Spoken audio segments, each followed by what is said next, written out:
Om Shanti and welcome to Ek Mulakat.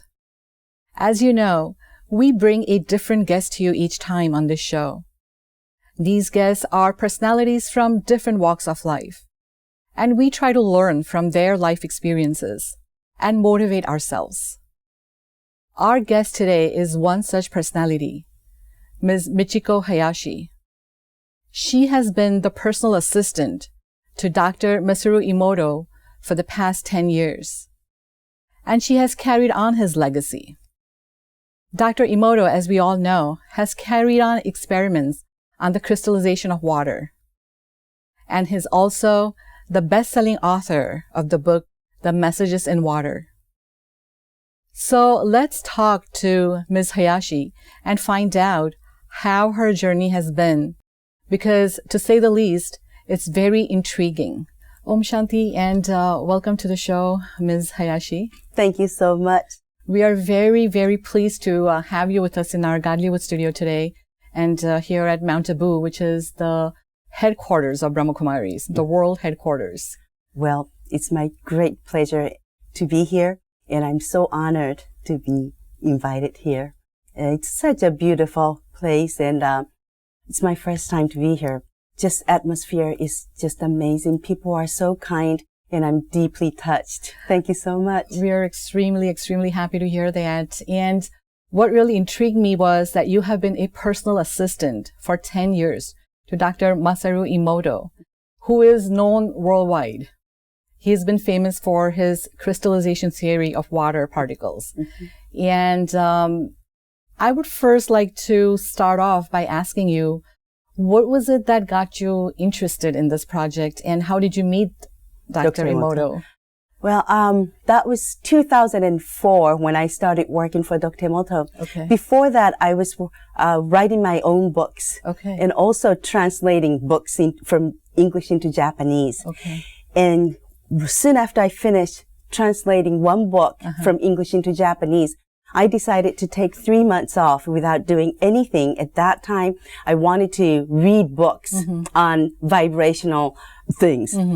And I bought 10 books, and 2 out of those 10 were Dr. Emoto's books. Oh, okay. And then as soon as I read first book, and that was called Prelude, Hado means vibration, I was deeply touched. And then I read the Water Talks, that was written in Japanese. There in that book, I saw the water crystal pictures of thank you and you full in Japanese, and also love and gratitude. Then I thought, this is really the truth. This is it for me. You know, it probably like kind of hit you. Right. This is what I want to do. Exactly. So I was not looking for any job or anything, but I wanted to study more about his research. So I went into his website, and there it said he was looking for someone who would be able to help him with his books to foreign rights.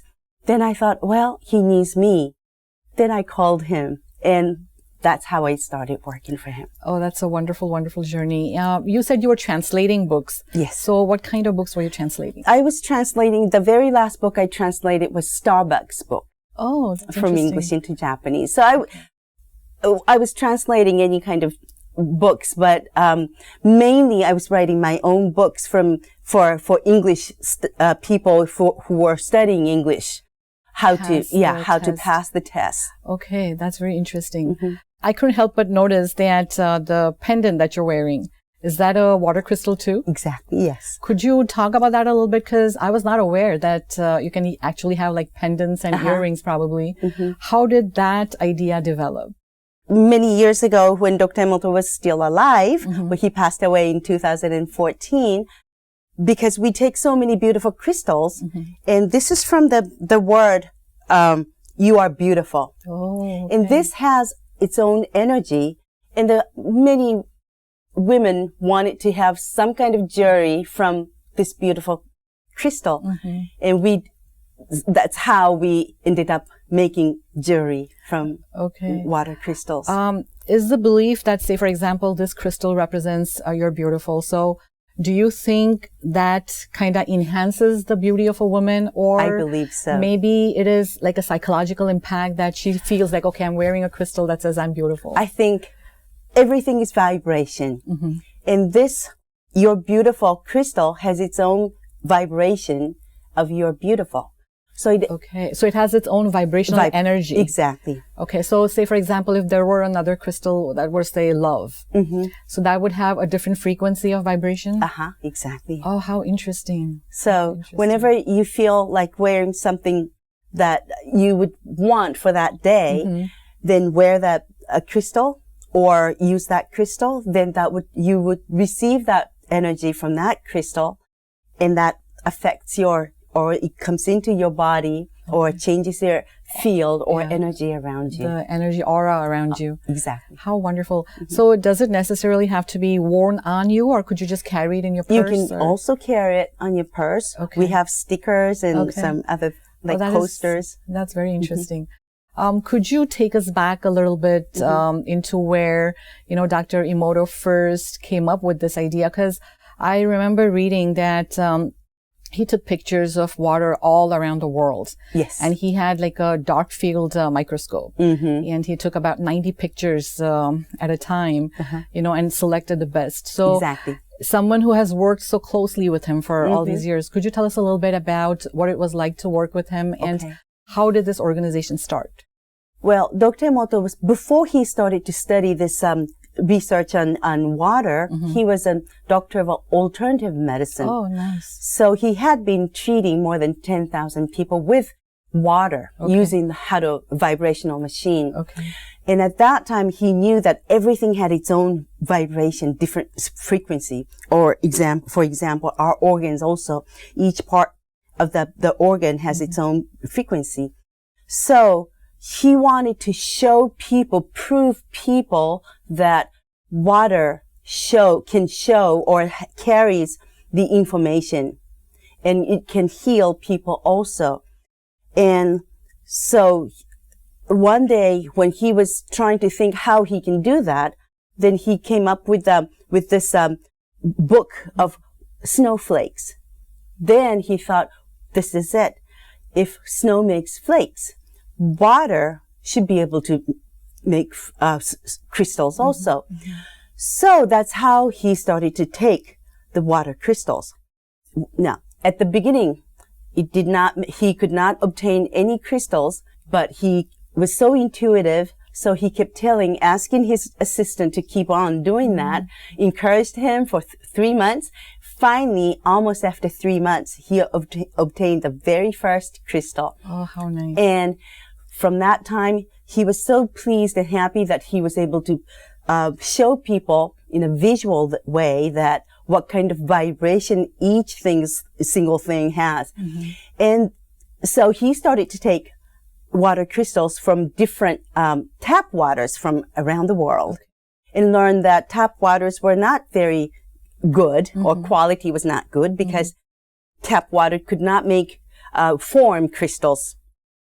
But when he started to take natural waters from all around the world, all the beautiful natural waters made beautiful hexagonal, brilliant crystals. So that's how he learned that the good water and bad water, or quality. So the lower quality water will not make crystals at all? Information that water has is negative or destructive, then the energy is destroyed. So water at the molecular level cannot form hexagonal crystal. Oh, that is so interesting. When you look at it from that, because we always know that we have to drink pure water. But when you look at it from this point of view, it makes it like so interesting. Actually observe with the microscope and see how beautiful crystal is forming and melting, and the life of water crystal is only 2 minutes, between 2 and 3 minutes. And within that time, water is telling us something very important, whether it has a good information or not. That's very nice. When he first came out with this research, how was it received around the world? I mean, did people accept it right away? No. It was very difficult for him. I mean, because a lot of scientists and physicists always ridiculed him or tried to ban him, because they said, this is not science. And of course, Dr. Emoto said that I am not scientist. Mm-hmm. He said, I am the missionary of water. And also, this is a fantasy or art. It's not science because I'm not the scientist, he said. But because he was not a scientist, he said that he was not a scientist and this is not science. But he knew in his heart that water was telling us the truth. But the science was not ready to prove.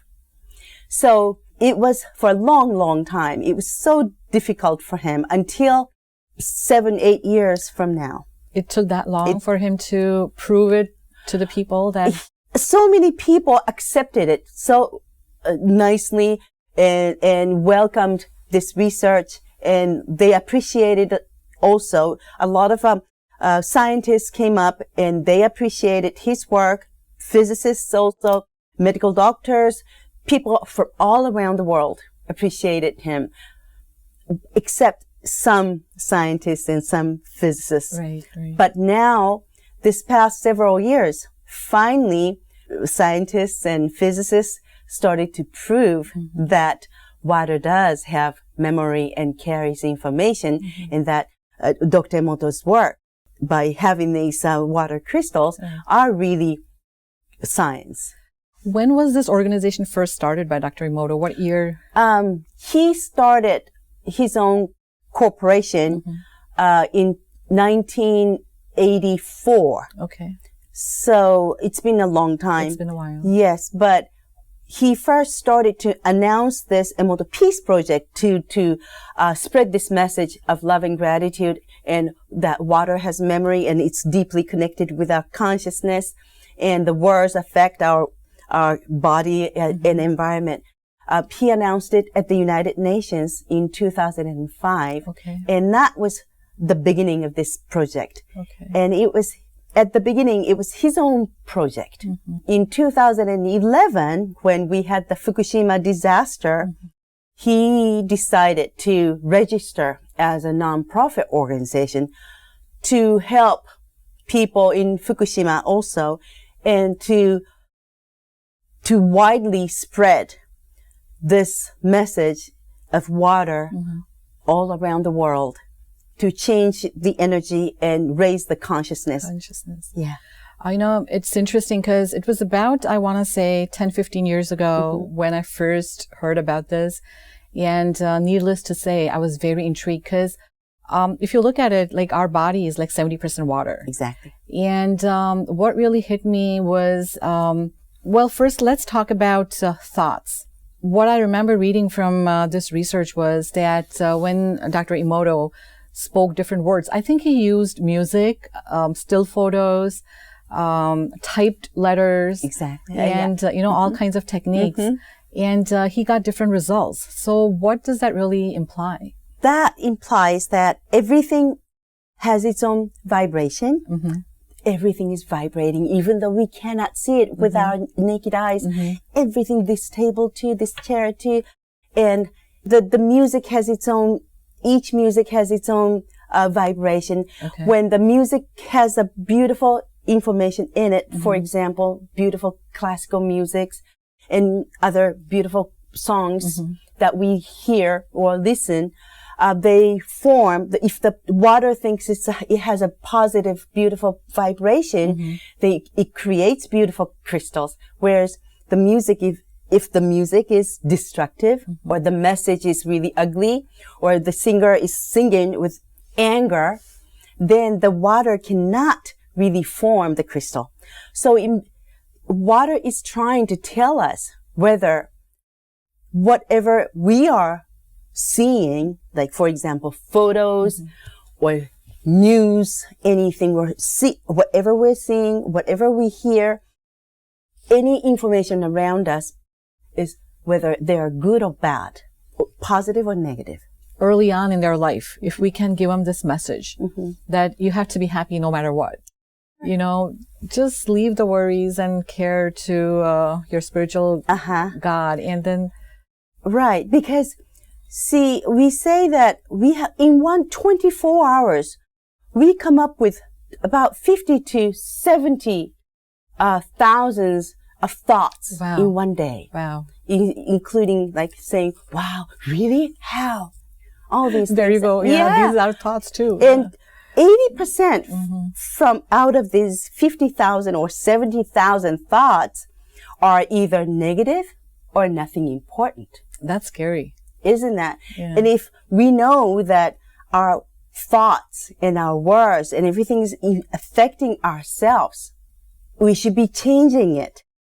And they say that only 20% out of our thoughts in one day, from these 50 to 70,000, is 20% is positive. Oh, that's too low. So, this is simple. If we observe what my thoughts are or what my habit is, then I can try to start changing my habit into positive and kind. Right. And beautiful. Right. Is this your first trip here to Mount Abu, Brahma Kumari organization? It's my first time. It's your first time. I'm very impressed. Very impressed. What was it? How long have you been here now? Like, when did you arrive? I got here last night. Last night. So it's been less than 24 hours. So what has your impression been so far? This has been experience here. I just thought this morning that this place here is the model of the future of this earth. And this is just, I didn't know that Mount Abu, this headquarters center here, is just filled with love and harmony and service to everyone. It's like giving and giving and giving. And that is unconditional love for everyone. Right. If the world, everybody else is like this, the world will be a peaceful and harmonious place in 1 minute. Oh, that's true. And this is really beautiful. And I would like more and more people to learn about this and visit this place to feel how other people are treating you with love and how you would feel, I would feel. And I felt only in this half a day that I've been here, I just want so many people to come here, experience it, and go back to their own place and explain how they felt, what they want to do in the future, how the world should be changing.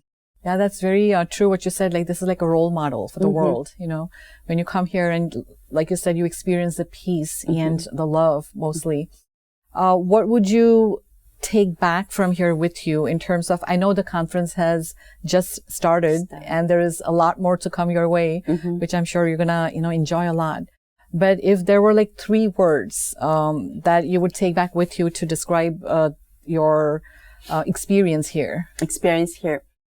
Unconditional love, and this is the dreamland of the earth in the future of whole world. That's very nice. We have a lot of viewers out there today watching us and listening to you. Do you have any words of inspiration for them? I would like everyone to spread the message of love in this people to service for others. Try to believe in themselves, believe in what they're doing, and just continue to be giving to others. That's very nice. Ms. Michiko Hayashi, it's been so wonderful talking to you here today. And I wish this conversation could just go on and on and on because I'm really having a great time. Well, thank you. But due to time constraints, we have to say goodbye. And once again, I'm extremely, extremely happy to have you here with us today. Thank you so much for having me here today. You have a wonderful, wonderful time at the conference. And, please let us know if we could be of any other further help to you. Thank you so much. Okay. It's been a wonderful experience, but for me also. And I would like to say thank you very much. Love and gratitude to everyone. Thank you. Thank you. Well, we had this wonderful conversation with Ms. Hayashi. And she brought up some different aspects about the issue of water. Our body is 70% water. And she explained to us the impact good words and bad words can have on our body. Another important aspect of this research that she explained to us was, if this knowledge can be given to children early on in their life, then it will help them be better individuals, because it will help them understand the impact that words have on each other. With these words, we conclude our show here, but we promise you we'll bring a different guest to you, an interesting personality to you next time. So thanks for watching us. Om Shanti.